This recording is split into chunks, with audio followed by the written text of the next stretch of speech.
Hey family, Poor City coming right black at y'all with this African history, culture, and greatness. I hope all you guys are doing good out there. All right. Thank you everybody for y'all support. Y'all support has been amazing. Thank you for those who are just now visiting this channel. I want to appreciate all of you guys, appreciate all the support. We're going to get right down to the black of things. And tonight's build, we're going to talk about the African presence, the African origin, the African genesis in Kemet. All right. And I just got a couple of references that I want to go ahead and put out there. We're going to talk about Chancellor Williams' destruction of Black civilization. We'll reference a little bit about that. We're going to talk about a little bit of stolen legacy. And one of my favorite books I'm loving right now is The General History of Africa, African Civilizations, Volume 2. It's a UNESCO book. Very good book. And I got the PDF that I'll show you guys. So if you haven't gotten any of those books, I suggest you go ahead and get them. I'll be making a. So talking about Kemet, there's always been a big debate about whether or not Egyptians were black. We know that, all right. But let's talk about how to prove that and how to make the case for that. Okay. So going to Stolen Legacy. If you guys familiar with Stolen Legacy, on the introduction, it talks about how the foreigners and any outsiders could not just come into Kemet. It was prohibited for thousands of years, family.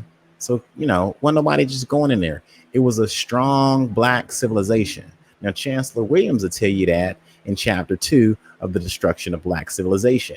He talks about how we had control of all of Kemet for a good, strong period of time. And Karnak was the Mecca of black civilization, and he talks about that. But just to move a little bit further, we're going to look at some archaeological evidence to make the case, and try to bring this thing to a good discussion. All right. So I want to start off by sharing my screen. I can't even talk. I'm going to start off by sharing my screen, and I'll bring up a couple of things for you guys. So just give me a minute to try to get that in order. I want to apologize beforehand if my Wi-Fi is lagging or if I come in and out of stream and all of that stuff. I apologize. I am working on trying to get the studio a better signal. So just bear with me. If you love me, you're going to love this information. So just hang around anyway. All right. So let me do some things here. It's hard trying to work this control module over here. You know what I'm saying, people? But we gonna get it, because we got to put this information out. You know what I'm saying? It's for the people, baby. It's for the people. People come to see the information. So I'm gonna try to share the screen. And we're gonna go to Nomer's palette. And for those who don't know Nomer, King Nomer,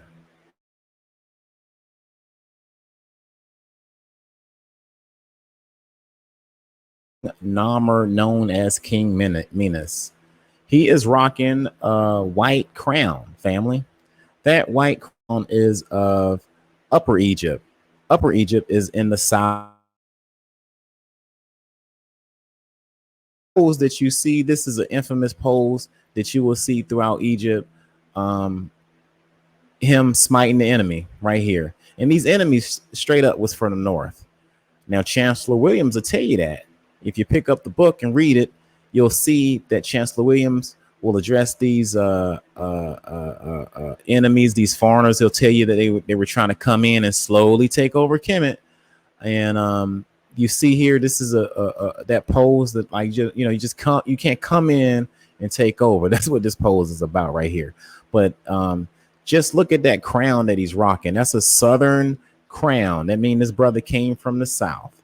A lot of heroes that defended Kemet came from the south, the southern interior of the Nile. And I'm talking about deep in the Nile. There was a civilization that predates Egypt that I've talked about, Tasseti. I know you guys, some of you guys are familiar with that, but that civilization predates Kemet by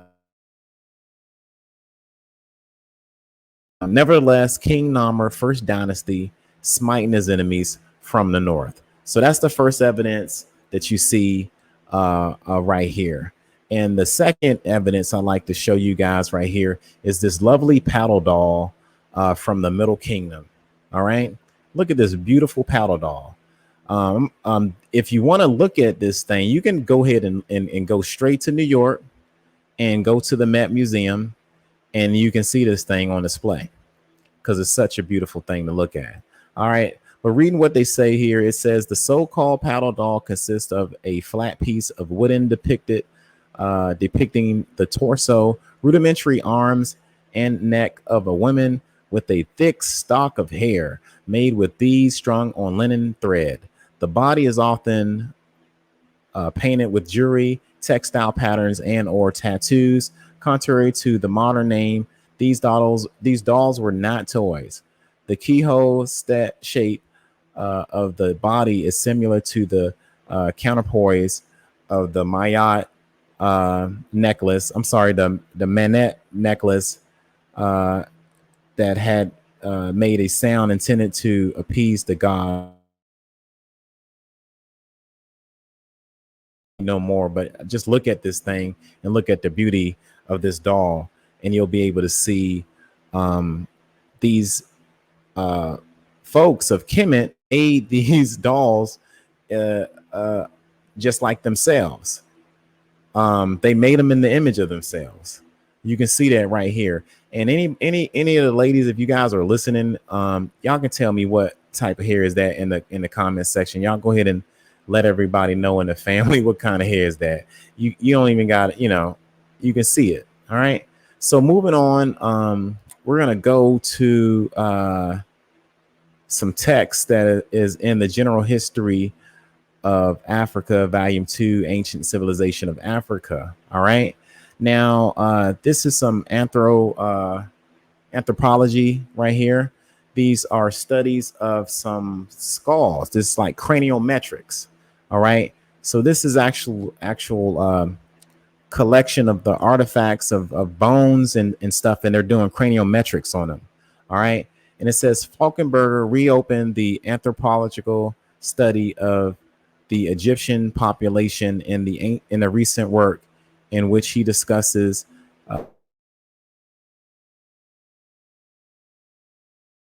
from the old pre-dynastic to our own date. He distinguishes four main groups. The sorting of the pre-dynastic skulls into these four groups give the following results for a whole pre-dynastic period. Coming in at 36%, family. Look very close at this. It says 30% of those skulls were Negroid, Black African. 33% were Mediterranean, and only 11% was Cro-Magnon man, aka European, Caucasus Mountains. Okay, only 11%. So it's telling you that a majority of these skulls were of the Negroid race. Point blank, period. The proportion of Negroids is definitely higher than that suggested by Thomas and Randall McIver or whatever who homeboy is named. So they did a quick analysis of these things. So this stuff was coming out right after Sheikh Anta Diop dropped a bomb on him in 1974. Sheikh Anta Diop took some skin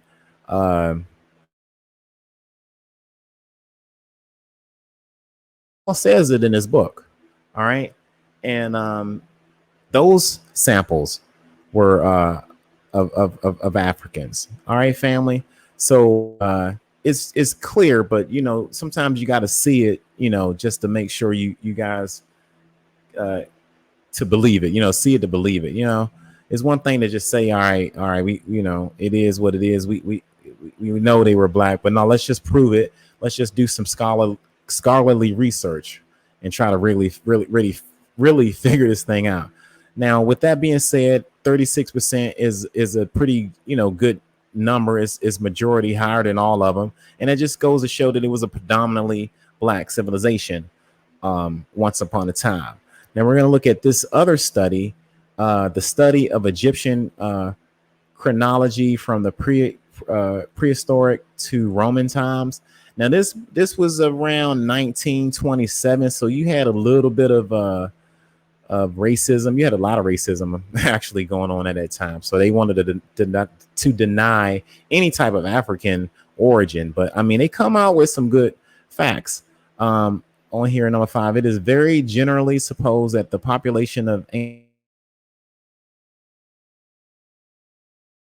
fusion of Negro blood. Y'all hear that?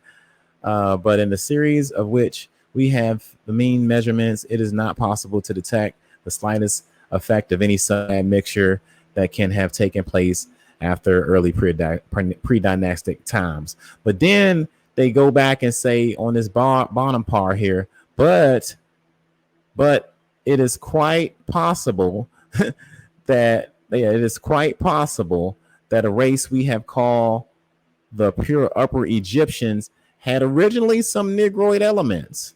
Wow, you don't say. Now, Nomer's palette, he had a white crown on. In Nomer's palette, he was from Upper Egypt, the South. What I tell you, you hear what I'm saying? They're telling you right here.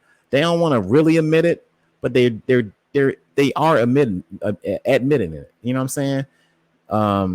They don't really want to say it, but they're saying it in more ways. They're saying, but it is quite possible that the race we call the pure Upper Egyptians had originally some Negroid elements in its makeup. Well, damn, that's saying a whole lot to me. And they're saying Upper Egyptians. So going back to Nomer's palette, man right here wearing a white crown, the first king of the pre-dynastic dynasty family. So go get these books, please, family. Crack these books open so y'all can see it to believe it. And if you ever get a chance to go to Kemet, y'all got to go to Kemet too. I went and saw firsthand. I did some field research in Paris, and I saw a lot of Africanized artwork that was Egyptian. I made posts about that. I'm going to make some more posts here, but you got to look for this information. You really got to dig deep. The deeper you dig, the blacker it gets. All right, family. So that's just a little bit. If you're getting any value out of this, go ahead and click the like button. Go ahead and click that like button. Go ahead and follow. And if you want to support the team, go ahead and get you one of these necklaces at portcityvibes.com. I will get these things out to you quick as possible, family. But that's what it is, family. I mean, these books will tell you exactly what's going on if you just crack them open. All right. But if you want to look at those percentages, I would suggest you turn to page 16 in that UNESCO book, and it talks about the 36%. All right. Now,